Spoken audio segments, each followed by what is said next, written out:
Hello guys, कैसे हैं? उम्मीद करते हैं अच्छे ही होंगे। देखिए, लास्ट लेक्चर में हम बात कर रहे थे कॉम्पटन इफेक्ट की। ठीक है, मैं आपको एक बार समरी दे दूं। हम बेसिकली फर्स्ट यूनिट स्टडी कर रहे हैं आपके क्वांटम मैकेनिक्स की, जो आपका थर्ड पेपर है। ठीक है, उसकी फर्स्ट यूनिट है डेवलपमेंट ऑफ क्वांटम मैकेनिक्स। हम उसी के बारे में चर्चा करते आ रहे हैं। तो मैंने आपको बताया था कि क्वांटम मैकेनिक्स का डेवलपमेंट उस टाइम की तीन बड़ी घटनाओं के साथ हुआ। क्या क्या थी वो आपके? Photo electric effect, Compton effect, black body radiation. ठीक है, फोटो इलेक्ट्रिक इफेक्ट हम डिस्कस कर चुके हैं, कॉम्पटन इफेक्ट हम डिस्कस कर चुके हैं। अब हम थर्ड फिनोमिना पे बात करते हैं, ब्लैक बॉडी रेडिएशन। अब सबसे पहले तो कि ब्लैक बॉडी होती क्या है आपके लिए? ब्लैक बॉडी मतलब कृष्णिका। ध्यान रखना, ब्लैक बॉडी मतलब कृष्णिका। अब देखो, जैसे नाम से ही पता चल रहा है, हिंदी मीडियम वालों को तो आराम से पता चल रहा है, कृष्णिका। कृष्णिका मतलब काली वस्तु। ठीक है, तो देखो, कोई भी काली वस्तु ब्लैक बॉडी हो ऐसा नहीं है। ये कभी भी हमें डेफिनेशन नहीं देनी है आपके ब्लैक बॉडी की। ठीक है, तो सबसे पहली बात तो आपको पता होना चाहिए, what is a black body. क्या है ब्लैक बॉडी? तो ऐसा नहीं है कि जो बॉडी ब्लैक है वो ब्लैक बॉडी हो गई आपके। ठीक है, ऐसा कुछ नहीं है। देखो, ब्लैक बॉडी वो होती है ऐसी काली वस्तु जिसकी उत्सर्जन और अवशोषण क्षमता दोनों कैसी होती है? बहुत अच्छी होती है। एमिशन एंड एब्जॉर्प्शन पावर दोनों कैसी होती है? उसकी बहुत अच्छी होती है। उसे बोलते हो आप ब्लैक बॉडी। ठीक है, आपने वो कहावत सुनी है ना इंग्लिश में, a good speaker is a good listener. एक अच्छा वक्ता एक अच्छा श्रोता भी होता है। ठीक है, a good speaker is a good listener. एक अच्छा वक्ता एक अच्छा श्रोता होता है। वैसे ही है ब्लैक बॉडी के लिए कि उसकी एब्जॉर्प्शन पावर, अवशोषण क्षमता बहुत अच्छी है। वो आप उसके ऊपर जितनी भी लाइट डालोगे उसका मैक्सिमम पार्ट क्या करेगी? एब्जॉर्ब कर लेगी, अवशोषित कर लेगी। लेकिन साथ में उसकी उत्सर्जन क्षमता भी बहुत अच्छी होती है। ठीक है, वो उतना ही क्या करती है? एमिट भी करती है। इसलिए आपने देखा होगा, अगर आप गर्मी में काली शर्ट पहन के बाहर निकल जाओ, ब्लैक शर्ट पहन के, ठीक है, तो आपको गर्मी ज्यादा लगती है, क्योंकि ब्लैक शर्ट की क्या होती है? एब्जॉर्प्शन पावर क्या है? बड़ी अच्छी होती है। तो वो ज्यादा लाइट को एब्जॉर्ब करती है, आपके जो सन रेज होती हैं, सूर्य की किरणें, उनको, इसकी वजह से आपको क्या है? ज्यादा गर्मी फील होती है। ठीक है, तो ब्लैक बॉडी डिफाइन कैसे करेंगे? अब body which have very good absorption and emission power. ऐसी काली वस्तु या ऐसी वस्तु जिसकी उत्सर्जन या अवशोषण क्षमता क्या होती है? आपके बहुत अच्छी होती है, उसी को कहते हैं हम आपके ब्लैक बॉडी। ठीक है, ये तो बात हुई ब्लैक बॉडी की। अब देखो, हम क्या बात कर रहे हैं? Black body radiation. रेडिएशन मतलब उससे जो विकिरणें निकल रही हैं, उसमें जो जा रही हैं। वैसे तो हम उत्सर्जित विकिरणों की बात करते हैं, क्योंकि जब भी हम स्पेक्ट्रम फाइंड करते हैं तो उत्सर्जित विकिरणों के लिए बात करते हैं कि क्या उत्सर्जन हो रहा है। अब आपने क्या किया? एक ब्लैक बॉडी को बहुत सारी एनर्जी दी, उसने उसको क्या किया? एब्जॉर्ब कर लिया, अवशोषित कर लिया। अब वो क्या करेगी? उसको उत्सर्जित कर रही है। अब जो विकिरणें उत्सर्जित हो रही हैं उसका क्या करोगे? आप विक्षेपण करोगे, डिस्पर्जन। और डिस्पर्जन करने के लिए आप क्या यूज करते हो? व्हाइट लाइट के डिस्पर्जन, सफेद प्रकाश के लिए क्या यूज करते हैं? प्रिज्म यूज करते हो। 12th क्लास में आपने प्रैक्टिकल भी किया हुआ है कि जब आप व्हाइट लाइट को, श्वेत प्रकाश को किसी प्रिज्म से पास करते हैं तो वो 7 कलर्स में स्प्लिट हो जाता है, जिसको आप नाम देते हो विबग्योर। उसका सीक्वेंस क्या होता है? विबग्योर। ठीक है, तो वो है आपके डिस्पर्जन। वो क्या है? आपके पास व्हाइट लाइट का स्पेक्ट्रम है, जिसको आप क्या बोल रहे हो? व्हाइट लाइट का स्पेक्ट्रम, श्वेत प्रकाश का स्पेक्ट्रम। ऐसे ही जो ब्लैक बॉडी से जो रेज एमिटेड होती हैं, उत्सर्जित होती हैं, उनका डिस्पर्जन करने के बाद हमें जो स्पेक्ट्रम मिलता है, that spectrum is known as black body radiation spectrum. तो हम उसी पे बात कर रहे हैं, उसी चर्चा को आगे बढ़ा रहे हैं। ठीक है, तो देखो, जब ब्लैक बॉडी प्रैक्टिकली, अभी हम प्रैक्टिकली बात कर रहे हैं, क्लासिकल और क्वांटम की बात हम थोड़ा सा आगे चलेंगे, पहले हम स्पेक्ट्रम की बात कर रहे हैं। जब आप ब्लैक बॉडी का प्रैक्टिकली स्पेक्ट्रम फाइंड करते हो तो आपको कुछ ऐसा मिलता है। देखिए,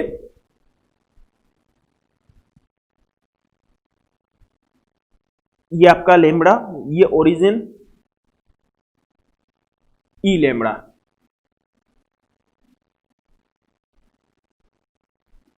उत्सर्जित ऊर्जा,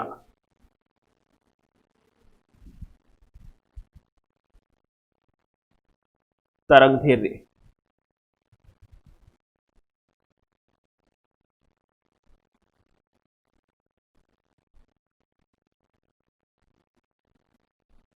T1, T2, T3, T4।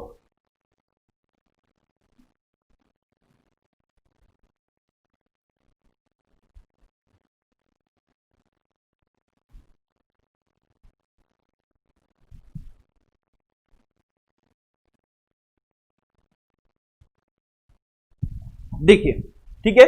तो जब हम प्रैक्टिकली ब्लैक बॉडी का स्पेक्ट्रम प्राप्त करते हैं तो वो आपको कैसा मिलता है, ऐसा मिलता है। अब देखिए, स्पेक्ट्रम को हम यहीं से डिस्कशन करना है आपको कि आपको स्पेक्ट्रम ऐसा मिला। सबसे पहले इस वाले की बात करें, जैसे जैसे लेमड़ा इंक्रीज हुआ, तरंग दैर्ध्य में वृद्धि हुई, वैसे वैसे क्या हो रहा है, आपके ब्लैक बॉडी की ऊर्जा, उत्सर्जित ऊर्जा क्या हो रही है, इंक्रीज हो रही है। फिर एक लेमड़ा के किसी विशिष्ट मान पर, स्पेशल वैल्यू पर, जिसको हम किसी रिप्रेजेंट कर रहे हैं लेमड़ा एम से, आपको क्या मिल रहा है, पीक मिल रहा है। उसके बाद आप लेमड़ा अगर बढ़ा रहे हैं तो एनर्जी क्या हो रही है, डिक्रीज हो रही है। अब यही ग्राफ हमने क्या किया है, T1, T2, T3, T4 चार अलग अलग टेम्परेचर पे फाइंड किया है, जहां हमने साफ साफ लिखा है कि T4 is greater than T3 greater than T2 greater than T1। T4 temperature सबसे ज्यादा है, मतलब टेम्परेचर बढ़ाते हुए हमने बार बार क्या किया है, 4 बार इस ग्राफ को प्लॉट किया है। अब देखो, जब जैसे ग्राफ प्लॉट किया है तो ग्राफ की नेचर तो वही रही कि सबसे पहले आपने लेमड़ा इंक्रीज किया तो क्या हुआ, आपके एनर्जी इंक्रीज हुई। उसके बाद एक आपको एनर्जी पे पर्टिकुलर पीक वैल्यू मिली। पीक मिलने के बाद जैसे ही आपने लेमड़ा इंक्रीज किया, आपके ब्लैक बॉडी के जो एमिटेड एनर्जी है वो डिक्रीज होना स्टार्ट हो गई। ठीक है, लेकिन अलग अलग टेम्परेचर पे अगर यही काम हम टेम्परेचर इंक्रीज करते हुए करें तो आप देख रहे हैं कि ये जो लेमड़ा एम की जो वैल्यू है, जो पीक है, वो डिक्रीजिंग साइड शिफ्ट होती जा रही है। मतलब लेमड़ा एम क्या हो रहा है, आपके डिक्रीज हो रहा है। ठीक है, ये है आपके ब्लैक बॉडी का प्रैक्टिकल ग्राफ। अब हम आते हैं क्लासिकल क्वांटम पे। सबसे पहले तो उस टाइम तक हम कह रहे हैं, हम पढ़ रहे हैं डेवलपमेंट ऑफ क्वांटम मैकेनिक्स। तो मतलब अभी क्वांटम हमारे पास नहीं है, अभी तो हम उसका विकास ही कर रहे हैं, डेवलपमेंट ही कर रहे हैं। हमारे पास क्या है, क्लासिकल। और क्लासिकल किस नेचर पे बात करती है, वेव नेचर पे। ठीक है, क्लासिकल किस नेचर पे बात करती है, आपके वेव नेचर पे। और वेव नेचर पे बात करती है तो पार्टिकल नेचर की कोई बात ही नहीं होगी। जब पार्टिकल नेचर हमारे पास नहीं है तो जितनी भी बात हुई वो किस पर हुई, आपके वेव नेचर पे। Wave nature means electromagnetic theory और चिरसम्मत भौतिकी। ठीक है, जिसको हम बोलते हैं चिरसम्मत भौतिकी या इलेक्ट्रोमैग्नेटिक थ्योरी, क्योंकि इलेक्ट्रोमैग्नेटिक वेव्स क्या होती हैं, आपके रेज होती हैं, उस पर बात हुई है।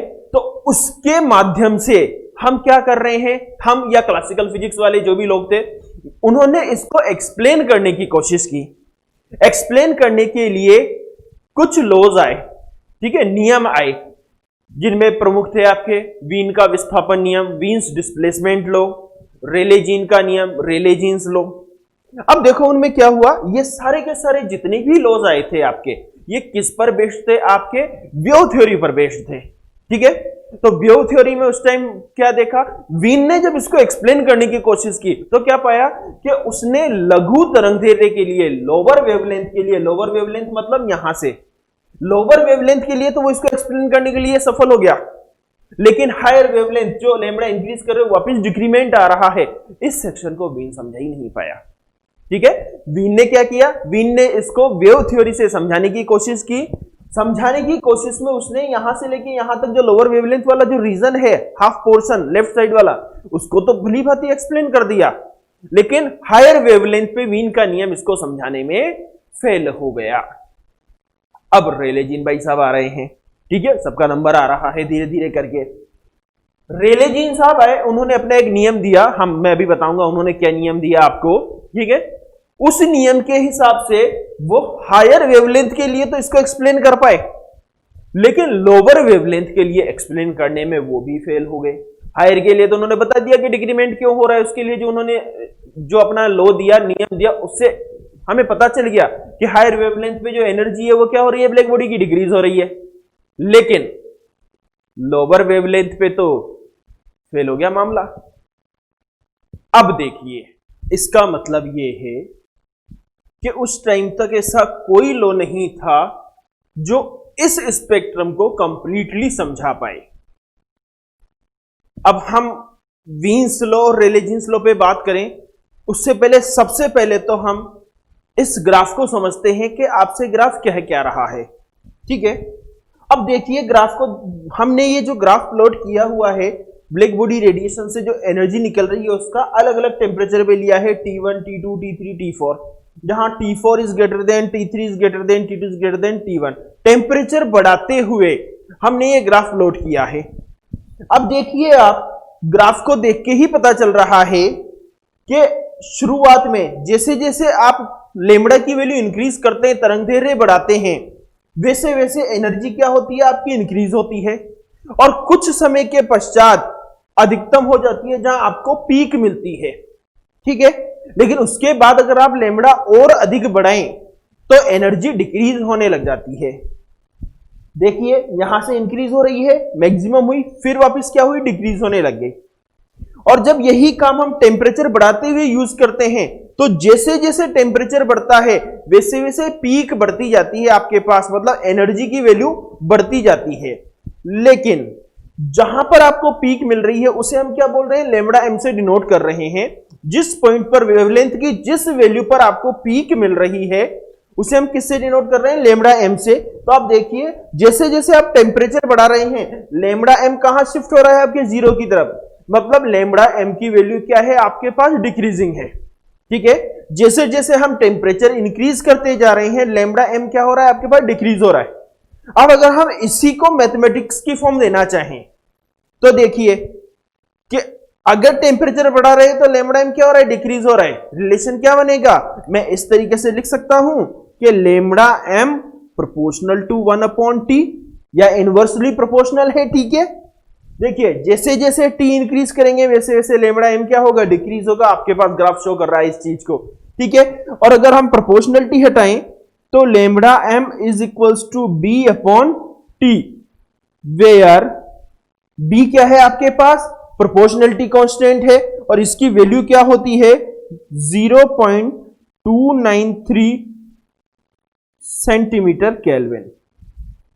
ठीक है, ये है आपके पास बी की वैल्यू 0.293 सेंटीमीटर केल्विन। ये जो लॉ है ये कहलाता है आपके पास वीन का विस्थापन नियम, Wien's displacement law. Wien's law अलग है, ध्यान रखना, this is nothing but the Wien's displacement law, Wien का विस्थापन नियम। ये तो रही आपके पास ग्राफ की चर्चा। अब हम देखते हैं कि क्लासिकल फिजिक्स इसको समझाने में कैसे फेल हुई। तो क्लासिकल फिजिक्स जब समझाने आई तो दो नियम आए, एक तो वीन्स लॉ, वीन का नियम, और दूसरा आपके पास रेले जीन्स लॉ। तो पहले मैं आपको वीन्स और रेले जीन्स लॉ बताऊं, इससे पहले आप एक बार इसको लिख लीजिए इतना सा यहां तक, फिर हम इसकी आगे बात करते हैं।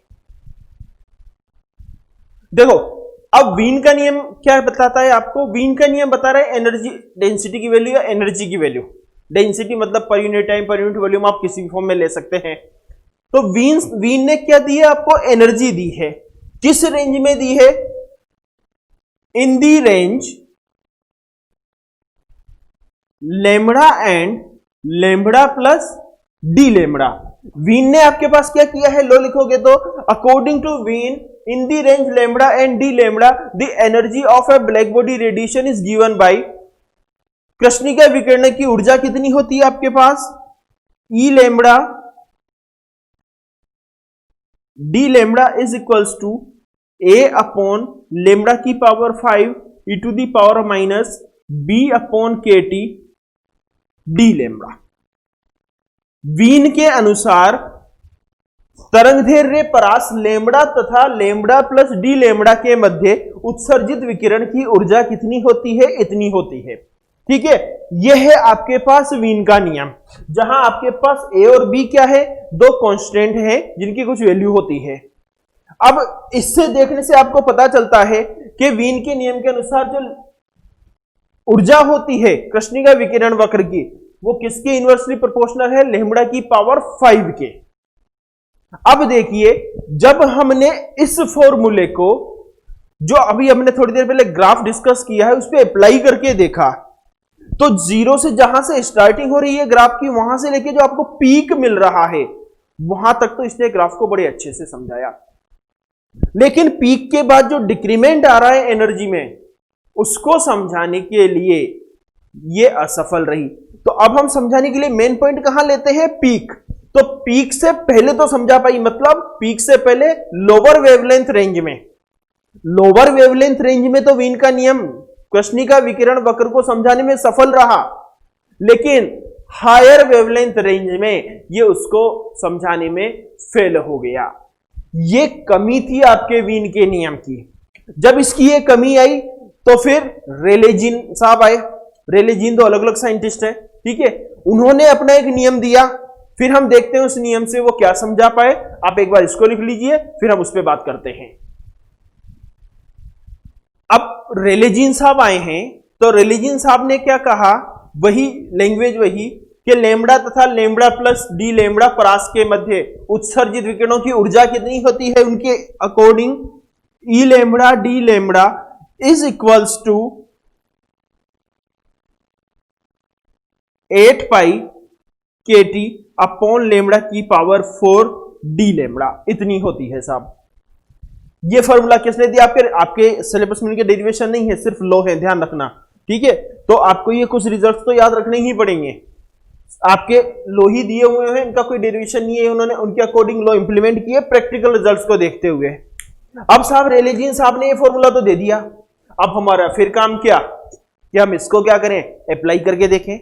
जब हमने इस फॉर्मूले को उस ग्राफ के अकॉर्डिंग प्रैक्टिकल रिजल्ट से कंपेयर करके देखा इसके रिजल्ट को, तो हम देखते हैं कि पीक के बाद जो ग्राफ आ रहा है, मतलब हायर वेवलेंथ वाला जो ग्राफ आ रहा है, उसको एक्सप्लेन करने में तो ये सफल हो रहा है, लेकिन लोअर वेवलेंथ में ये नहीं बता पा रहा। अब देखो वीन्स लो तो लोअर वेवलेंथ में एक्सप्लेन कर पा रहा है, और रेले जीन्स लो हायर वेवलेंथ में एक्सप्लेन कर पा रहा है, लेकिन ऐसा कोई लो नहीं आया क्लासिकल फिजिक्स के अंदर जिसने कंप्लीटली ब्लैक बॉडी रेडिएशन का जो स्पेक्ट्रम मिल रहा है, आपको वक्र मिल रहा है, उसको एक्सप्लेन कर दिया हो। इसे क्वांटम मैकेनिक्स की पराबैंगनी आपदा कहते हैं, ultraviolet catastrophe of quantum mechanics, ठीक है, क्वांटम मैकेनिक्स की पराबैंगनी आपदा।